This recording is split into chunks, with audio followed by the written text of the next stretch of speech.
जहां खुदीराम ने लिखी शहादत की कहानी, वहीं अब पौधों से लिखी जा रही है हरियाली की नई गाथा। बिहार के मुजफ्फरपुर में अमर क्रांतिकारी खुदीराम बोस को अनोखे अंदाज में श्रद्धांजलि दी जा रही है। मिदनापुर से लाई गई मिट्टी की मदद से यहां पौधारोपण किया जा रहा है। इस पहल का मकसद सिर्फ पेड़ लगाना नहीं, बल्कि नई पीढ़ी को खुदीराम बोस के त्याग, देशभक्ति और समाज सेवा से जोड़ना है। खास बात यह है कि खुदीराम बोस से जुड़े रास्ते और इलाके में पौधे लगाए जा रहे हैं ताकि उनकी याद हमेशा हरियाली के रूप में जिंदा रहे। यानी जिस धरती ने एक क्रांतिकारी को जन्म दिया, उसकी मिट्टी अब मुजफ्फरपुर में पेड़ों के जरिए शहादत को सलाम कर रही है।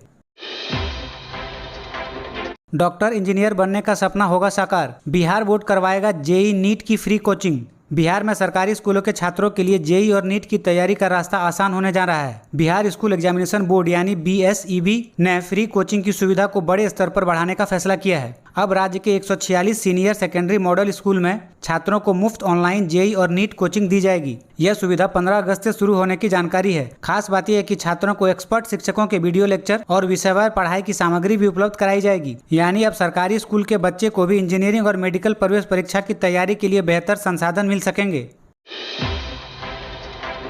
बिहार में वंशावली और जन्म मृत्यु प्रमाण पत्र बनाना हुआ आसान। नोटरी एफिडेविट से ही हो जाएगा काम। बिहार में जन्म मृत्यु और वंशावली प्रमाण पत्र बनवाने की प्रक्रिया को आसान करने की दिशा में बड़ा अपडेट सामने आया है। अब कई मामलों में नोटरी से बना शपथ पत्र यानी एफिडेविट भी जरूरी दस्तावेज के तौर पर मान्य होगा। खासकर ऐसे मामले में जहां जन्म या मृत्यु का रजिस्ट्रेशन तय समय के बाद कराया जा रहा है, नोटरी शपथ पत्र की जरूरत पड़ सकती है। हालांकि देरी से रजिस्ट्रेशन के मामले में अलग अलग समय सीमा के हिसाब से अस्पताल का प्रमाण पत्र, पहचान प्रमाण पत्र और संबंधित अधिकारी का आदेश भी जरूरी हो सकता है। यानी अब दस्तावेजी प्रक्रिया पहले से ज्यादा आसान होने की उम्मीद है। बिहार सरकार ने 628.32 करोड़ रुपए किए मंजूर। पटना मेट्रो निर्माण कार्यों में आएगी तेजी। केंद्र राज्य सरकार के साथ वित्तीय एजेंसियों से फंडिंग। पटना मेट्रो के निर्माण को लेकर बिहार सरकार की तरफ से फंडिंग का बड़ा अपडेट सामने आया है। मेट्रो प्रोजेक्ट को पूरा करने के लिए केंद्र, बिहार सरकार और JICA यानी जापान इंटरनेशनल कॉरपोरेशन एजेंसी से वित्तीय मदद मिल रही है।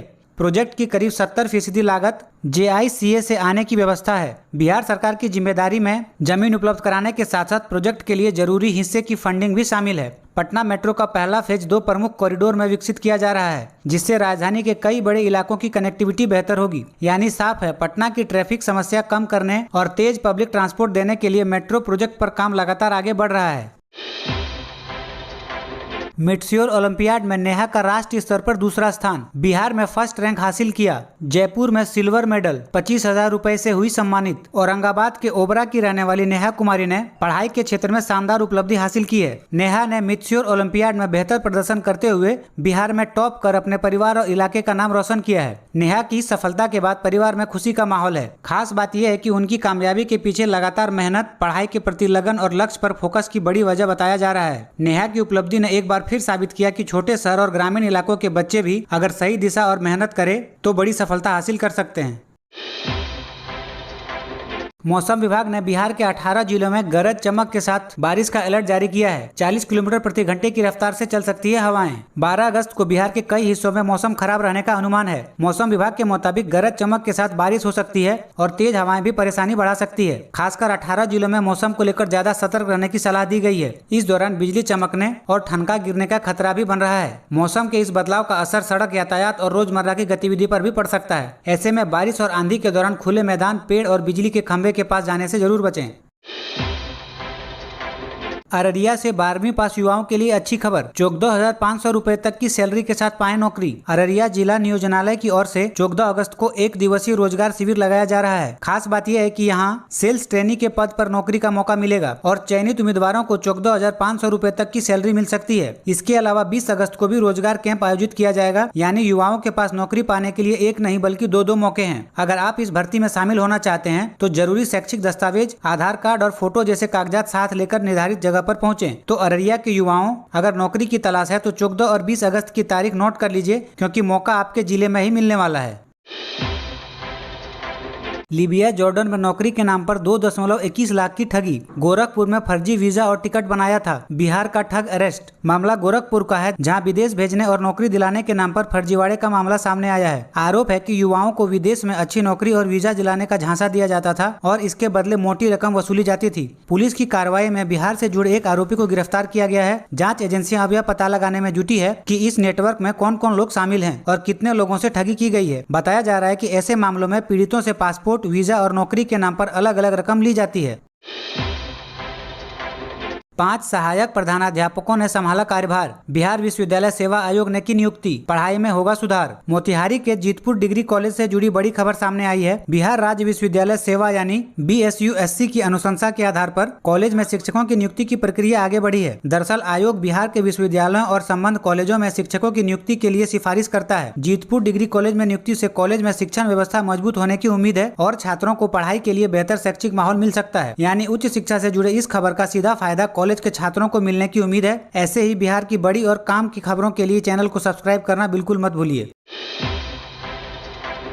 पीएम सूर्य घर योजना पर बिहार सरकार सख्त, बैंकों को 10 दिन में लोन पास करने का निर्देश। पीएम सूर्य घर मुफ्त बिजली योजना को लेकर बिहार सरकार ने बैंकों को बड़ा निर्देश दिया है। मुख्य सचिव प्रत्यय अमृत ने योजना की समीक्षा करते हुए कहा है कि सोलर पैनल लगाने के लिए आने वाले आवेदकों को अधिकतम 10 दिन के अंदर मंजूरी दी जाए। सरकार का मकसद है कि ज्यादा से ज्यादा परिवार अपने घर की छतों पर रूफ टॉप सोलर लगाए और बिजली के खर्च को कम करें। इस योजना में पात्र परिवार को सोलर सिस्टम लगाने पर सब्सिडी भी मिलती है। आधिकारिक योजना के मुताबिक 1 किलोवाट पर 30,000 रुपया, 2 किलोवाट पर 60,000 और 3 किलोवाट या उससे ज्यादा पर अधिकतम 78,000 रुपए तक का केंद्र सब्सिडी मिल सकती है। संसद पप्पू यादव को तुरंत एक PSO उपलब्ध कराए केंद्र सरकार, दिल्ली हाईकोर्ट ने दिया आदेश। पूर्णिया से सांसद पप्पू यादव की सुरक्षा को लेकर दिल्ली हाईकोर्ट ने केंद्र को निर्देश दिया है। हाईकोर्ट ने कहा कि उन्हें बिना देरी किए एक अतिरिक्त PSO यानी पर्सनल सिक्योरिटी ऑफिसर मुहैया कराया जाए। दरअसल पप्पू यादव ने अपनी सुरक्षा बढ़ाने की मांग को लेकर केंद्र के गृह मंत्रालय के सामने आवेदन दिया था। उन्होंने अपनी जान को खतरा बताते हुए सुरक्षा बढ़ाने की मांग की थी। सुनवाई के दौरान केंद्र की ओर से बताया गया कि पप्पू यादव की सुरक्षा बढ़ाने का मामला फिलहाल विचाराधीन है और इस पर करीब 3 हफ्ते में फैसला लिया जाएगा। लेकिन तब तक उनकी सुरक्षा को देखते हुए हाईकोर्ट ने अतिरिक्त PSO उपलब्ध कराने का आदेश दिया है। यानी सरकार के अंतिम फैसले तक पप्पू यादव की सुरक्षा में एक अतिरिक्त सुरक्षा अधिकारी तैनात रहेगा। हाईकोर्ट का यह फैसला उनकी सुरक्षा को लेकर बेहद अहम माना जा रहा है।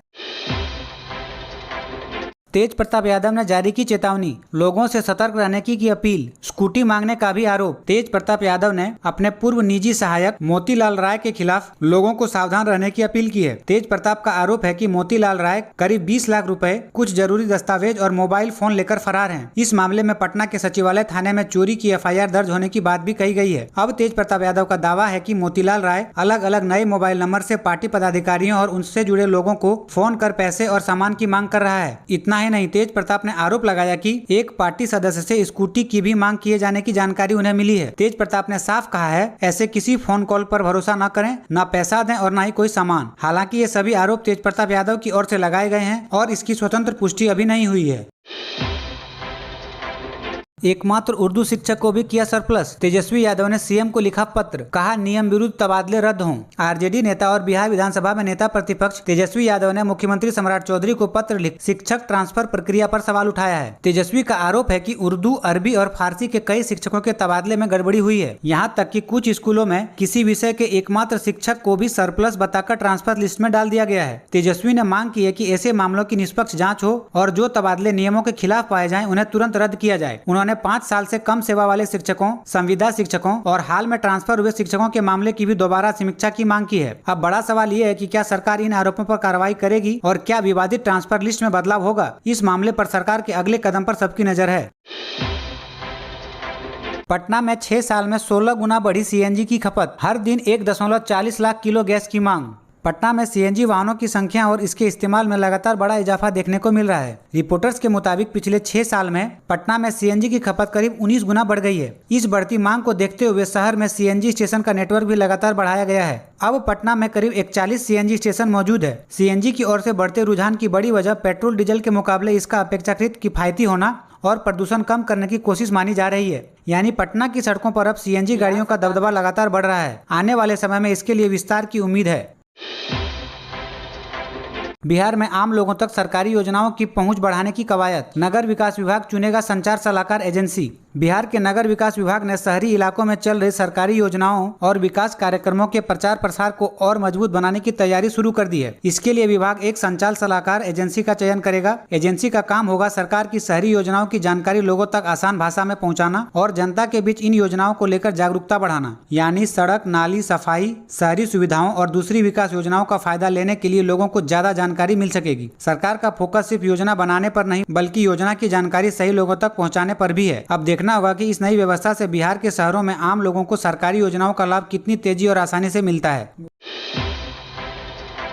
बिहार पंचायत इलेक्शन, मुखिया बनने की तैयारी में जुटे हैं तो परख लें अपनी पात्रता। इन वजहों से कट सकता है नामांकन। बिहार में पंचायत चुनाव की तैयारी तेज है और मुखिया पद के दावेदार के लिए कुछ नियम बेहद अहम हैं। सबसे पहले उम्मीदवार की उम्र कम से कम 21 साल होनी चाहिए। फिलहाल मुखिया चुनाव लड़ने के लिए कोई अनिवार्य शैक्षिक योग्यता तय नहीं है, लेकिन सबसे बड़ा नियम जुड़ा है 2 से ज्यादा बच्चों से। नियमों के मुताबिक तय प्रावधान के बाद तीसरा संतान होने की स्थिति में उम्मीदवार चुनाव लड़ने से अयोग्य हो सकता है। इसके अलावा सरकारी लाभ के पद पर होना, कुछ मामलों में दोष सिद्धि, सक्षम न्यायालय द्वारा दिवालिया घोषित होना या पंचायत से जुड़े बकाया या भुगतान नहीं करना भी परेशानी खड़ी कर सकती है।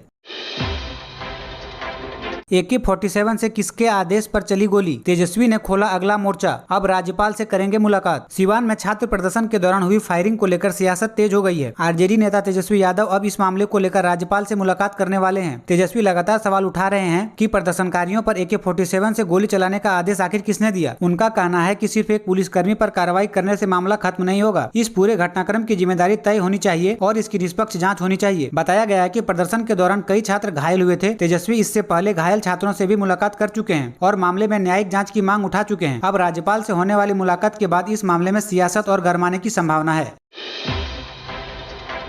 2 साल से एक ही थाने में जमे 73 दरोगा हटाए गए। कई प्रमुख थाने में बड़ा फेरबदल। पटना में कानून व्यवस्था को और मजबूत करने के लिए पुलिस विभाग ने बड़ा प्रशासनिक बदलाव किया है। रिपोर्ट के मुताबिक करीब 2 साल से एक ही थाने या जगह पर तैनात 73 सब इंस्पेक्टरों को अब नई जगह भेजा गया है। इस फेरबदल का मकसद पुलिसिंग में नई जिम्मेदारी और बेहतर कामकाज सुनिश्चित करना माना जा रहा है। यानी अब पटना के कई थाने में पुलिस अधिकारियों की जिम्मेदारियां बदलेंगी और नए अधिकारी की तैनाती होगी। कुल मिलाकर लंबे समय से एक ही जगह जमे दरोगाओं को हटाकर पटना पुलिस में बड़ा बदलाव किया गया है। जमुई में सिस्टम बीमार, स्ट्रेचर नहीं मिला तो 75 साल के पिता को गोद में उठाकर दौड़ा बेटा, वीडियो वायरल। मामला जमुई सदर अस्पताल का है, जहां एक बुजुर्ग पिता की तबीयत खराब होने पर उनका बेटा उन्हें इलाज के लिए अस्पताल लेकर पहुंचा, लेकिन अस्पताल पहुंचने के बाद जो हुआ उसने स्वास्थ्य व्यवस्था पर सवाल खड़े कर दिए। बताया जा रहा है कि बेटे को अपने 75 वर्षीय पिता के लिए स्ट्रेचर नहीं मिला। इसके बाद उसने किसी का इंतजार नहीं किया और पिता को अपनी गोद में उठाकर अस्पताल के अंदर ले गया। इस पूरी घटना का वीडियो अब सोशल मीडिया पर तेजी से वायरल हो रहा है। तस्वीरें देखकर लोगों के मन में सवाल है, आखिर अस्पताल में मरीजों के लिए जरूरी सुविधाएं समय पर क्यों नहीं मिल पाती। फिलहाल इस घटना ने जमुई की स्वास्थ्य व्यवस्था को लेकर एक बार फिर बहस छेड़ दी है। क्या झारखंड के छात्र देश के छात्र नहीं? लाठीचार्ज पर नीतीश मिश्रा का विपक्ष से सीधा सवाल। झारखंड में जेपीएससी और जेएसएससी की परीक्षाओं को लेकर छात्रों का आंदोलन लगातार जारी है। रांची में विधानसभा घेराव के दौरान पुलिस की कार्रवाई और लाठीचार्ज को लेकर भी काफी विवाद हुआ है। इसी मुद्दे पर बिहार सरकार के मंत्री नीतीश मिश्रा ने विपक्ष, खासकर राहुल गांधी और कांग्रेस पर सवाल उठाया है। नीतीश मिश्रा ने पूछा है कि अगर दिल्ली में छात्रों के आंदोलन पर विपक्ष आवाज उठाता है तो झारखंड में छात्रों के साथ हुई कार्रवाई पर चुप्पी क्यों? उन्होंने सवाल किया, क्या झारखंड के छात्र देश के छात्र नहीं है? नीतीश मिश्रा का आरोप है कि छात्र मुद्दों पर विपक्ष का रवैया अलग अलग जगहों पर अलग अलग दिखाई देता है। वहीं झारखंड के छात्र परीक्षा प्रक्रिया में पारदर्शिता और निष्पक्षता की मांग को लेकर आंदोलन कर रहे हैं।